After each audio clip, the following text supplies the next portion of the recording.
红色是表示你的专注力显示得很高。Teachers at this primary school in China 蓝色是走神了。know exactly when someone isn't paying attention. 白色就是你可能跟网络还没有连接好。These headbands measure each student's level of concentration. The information is then directly sent to the teacher's computer and to parents. China has big plans to become a global leader in artificial intelligence. It has enabled a cashless economy where people make purchases with their faces. A giant network of surveillance cameras with facial recognition helps police monitor citizens.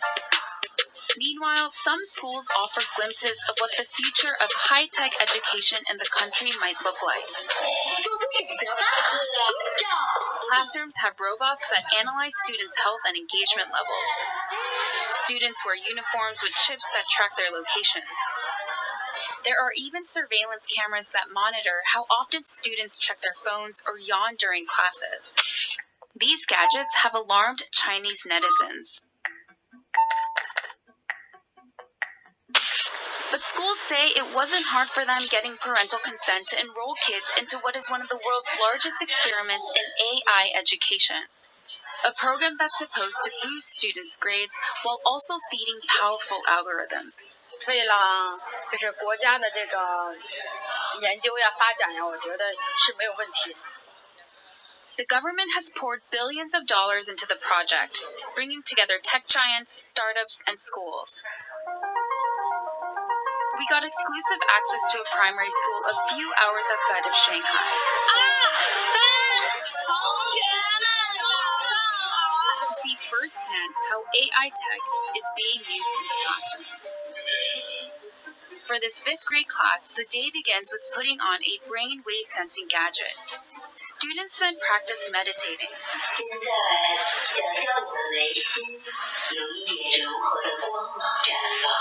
The device is made in China and has 3 electrodes, 2 behind the ears and 1 on the forehead. These sensors pick up electrical signals sent by neurons in the brain. The neural data is then sent in real time to the teacher's computer. So while students are solving math problems, a teacher can quickly find out who's paying attention and who's not. A report is then generated that shows how well the class was paying attention. It even details each student's concentration level at 10-minute intervals. It's then sent to a chat group for parents. The reports are detailed, but whether these devices really work and what they exactly measure isn't as clear. We were curious if the headbands could actually measure concentration, so one of our reporters tried on the device.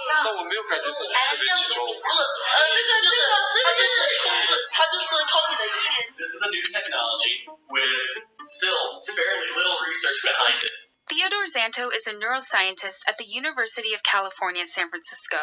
He was surprised to learn that this tech, called electroencephalography, also known as EEG, is being used in the classroom on children. It's usually used by doctors in hospitals and labs.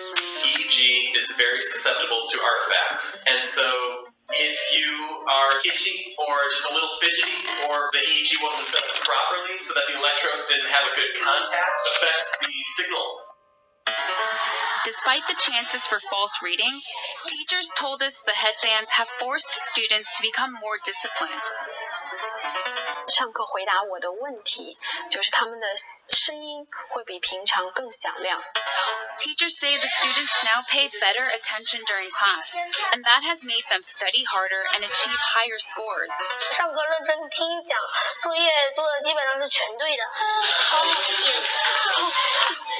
But not all students are as enthusiastic.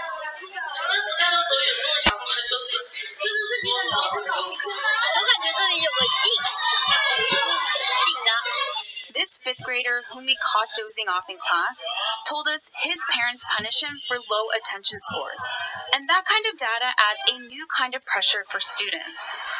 你想啊，如果在一次考试全班人都考了95分以上，就你考了一个85，你会不会感觉你有一种Companies we interviewed said the data can go to government-funded research projects. We spoke to parents who were unclear about where the data ended up, and they didn't seem to care too much. Santos says there's likely no privacy protection at all. In a classroom, if you're trying to make an assessment of an individual student, you really can't anonymize it. Experts and citizens alike are sounding alarms about various aspects of the country's huge push into artificial intelligence. These classrooms are laboratories for future generations.